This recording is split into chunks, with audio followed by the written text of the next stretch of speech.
Well, I think uh, Gunther's response was precise and to the point.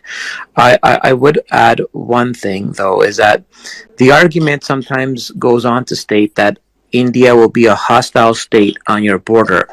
But as Gunther explained, we don't know the boundaries of India or how India will then manifest. I mean, we know South India wants independence, the North East wants independence, Kashmir wants independence. There are a plethora of peoples that want to separate from the Indian Union, and Yes. and, and that portion of the argument that India, you'll have a hostile India on your neighbor.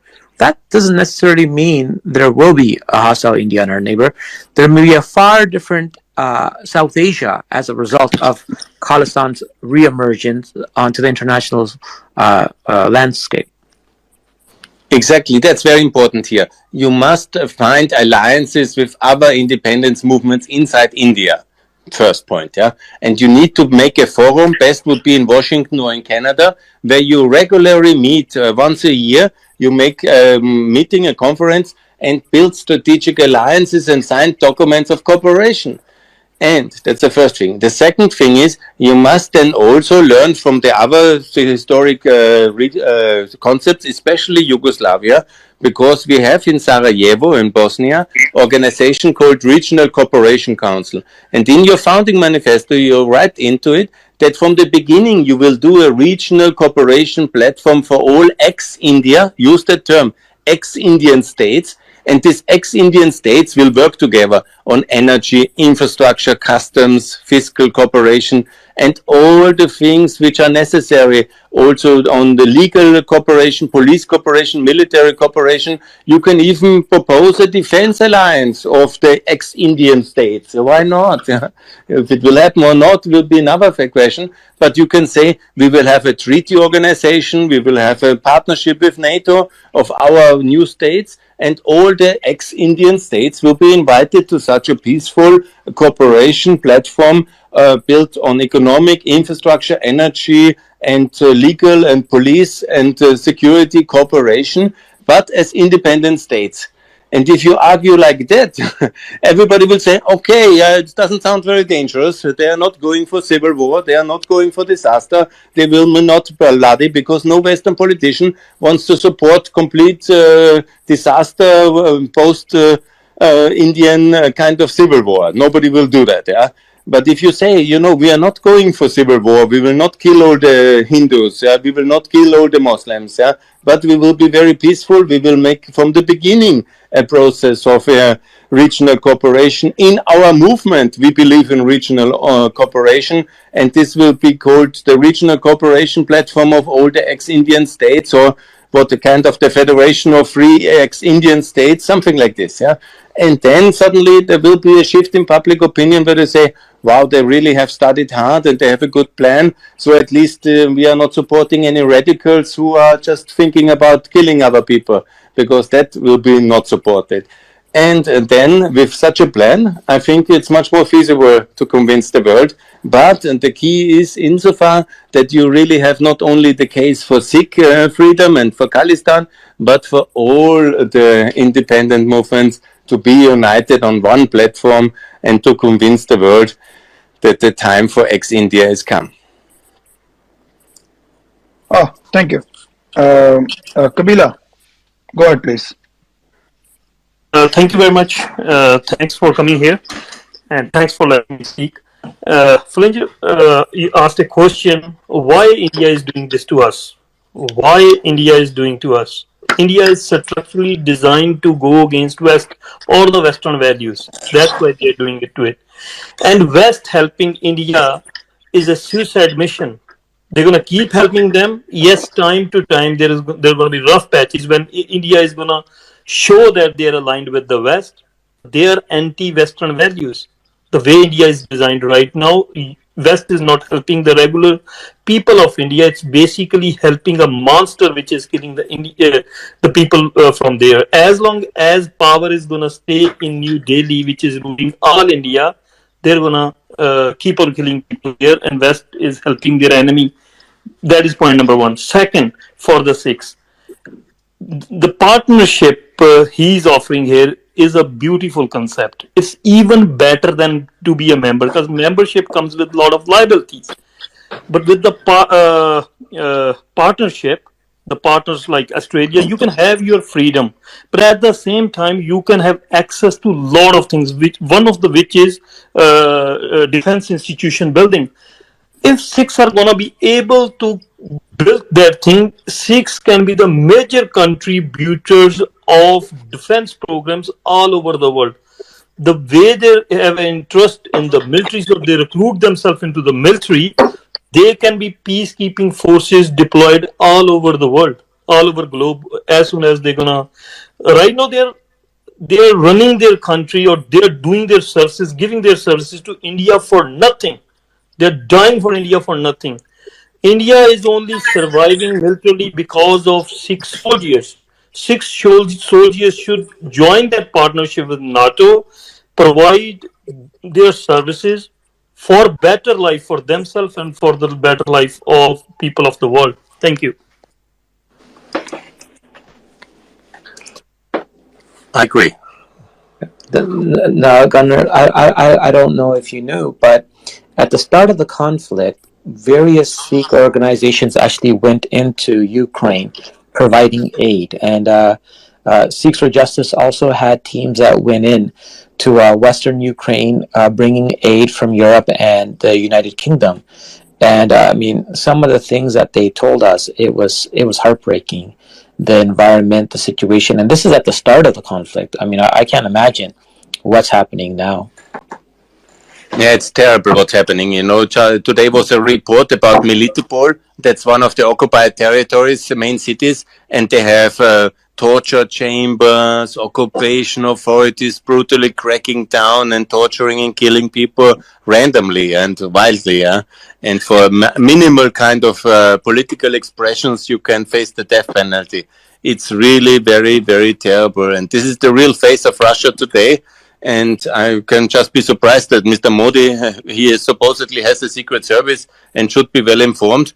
But I don't know why he's choosing this kind of pro-Russian foreign policy in the war. Now it's 1.5 years, so he should know better. But he has basically shown his true face for me as well. And that's why I support Khalistan, free Khalistan. I don't know. I don't know if you know this or about Mr. Modi's history. Mr. Modi actually committed mass murder of Muslims in 2008 during the what he called the Gujarat riots, but rather it was a systematic campaign done when he was chief minister of that state to eliminate as many minorities as they can. So it's not something new to Mr. Modi. These type of environments where civilians and innocents are targeted and killed. And it's another interesting fact about India. Mr. Modi is accused of mass murder of Muslims, and he had the biggest majority government prior to this one. That is the second biggest. Prior to this one was Rajiv Gandhi, who was Indira Gandhi's son, who was also accused of the genocide of the Sikhs in 1984. So as minorities, we sit back and look at who's being elected with these gigantic, massive majority governments, and they're individuals who are accused of, and without a doubt, I mean, for people there, we know, who are responsible for the mass murder of minorities. Now, as a person that has family members in the state of India, these are red flags going off everywhere that as the majority of Indians promote and support those individuals who kill minorities. That's the message we're getting globally.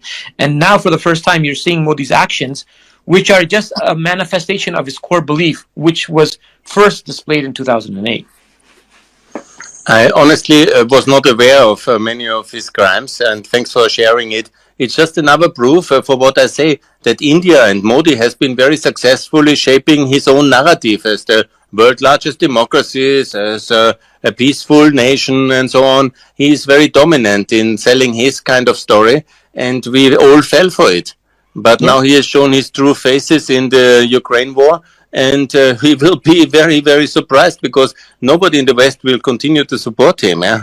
And the more we hear about his past actions, and please, it's very important for the Khalistan movement to globally document that and explain it as well, also to decision makers in the Western democracies with whom we are working and what kind of method he is ready to use. Yeah? Yeah. And he will certainly regret his policies. Yeah, Mr. Modi was actually denied entry as chief minister into the United States because of his human rights violations. So they said that, hey, you are deemed inadmissible to the United States because of your human rights violations. But because he's now considered the leader of India, a sovereign, he is now above those laws. But if removed, he would be deemed inadmissible once more. So I mean, these are stories and facts that we've attempted to raise, but these are red signs, and this is one of the reasons why many of our community members try to show India will become a problem, if not today, tomorrow. India's the way they've governed, the values that they have as a nation state, it is not compatible with Western values. And for anybody who says they are, these are one-offs, the Congress Party, which is the second, the next major ruling party, they're accused of targeting minorities and mass genocide as well. There's no difference. And the Congress Party is actually recognized as being more Russian-oriented. So the BJP were viewed as being more Western-oriented. And this is how they display their Western orientation. If the Congress and when the Congress comes to power, it is going to be far worse. They'll be more Russian-oriented and looking towards BRICS and breaking apart the rules-based order.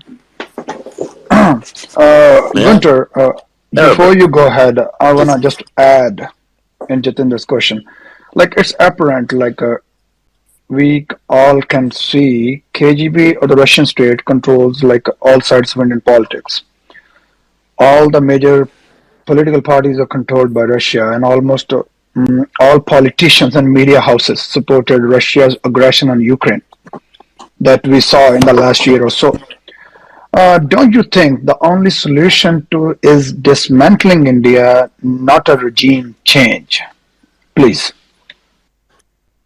Yes, of course, when you talk about the Baltic countries, the Soviet Union was a very terrible regime, yeah, but they were also quite a powerful and capable and technically apt regime. And when they dissolved, of course, the elites have stayed on and they have not disappeared suddenly. And they were able to clinch the power in the case of Belarus in 94, in the case of Russia in 99, 2000, in the person of Putin. And later they have also in 2010 taken control again about Ukraine. And we are in this kind of confrontation also in many of our now member countries, because of course in the former ex-Soviet republics like Lithuania, Estonia, they had some economic power, they had this elite, and they have tried to also get some part of the action in terms of economics, banking, finance, political control. But overall, never forget, Estonia, Lithuania are controlled by pro-Western elites, and they are very, very successful in doing so. They are like prime examples of how new countries can work. They have backed their currency from the beginning to the US dollar or to the euro later, and they have integrated trade-wise and security-wise into the Western system, and they are very successfully so, and we have by far actually very big success stories in this one, yeah. So that was for the Baltic countries. What was the second part of the question? That the Russian intelligence agencies and Indian intelligence agencies have a very tight grip on information and the information space. I mean, can you speak to some of the oppression? And, yes, absolutely they have. That's a global grip of the security services. But on the other hand, we have this new technology like Twitter Spaces. We are simply faster than them. In the past, all this global communication and the information platform were dominated just by a few media outlets and easily to control for the secret services or to manipulate. But now, you can make a Twitter space and you organize it like this, and you can tweet your opinions, you can Facebook or whatever kind of social media. And so the world has really moved on, and it's no longer controllable, the global media space, because it's so big. Of course, they try now with artificial intelligence and to flood the world with fake news. but we can still work very effectively on these platforms as well, as our discussion today shows.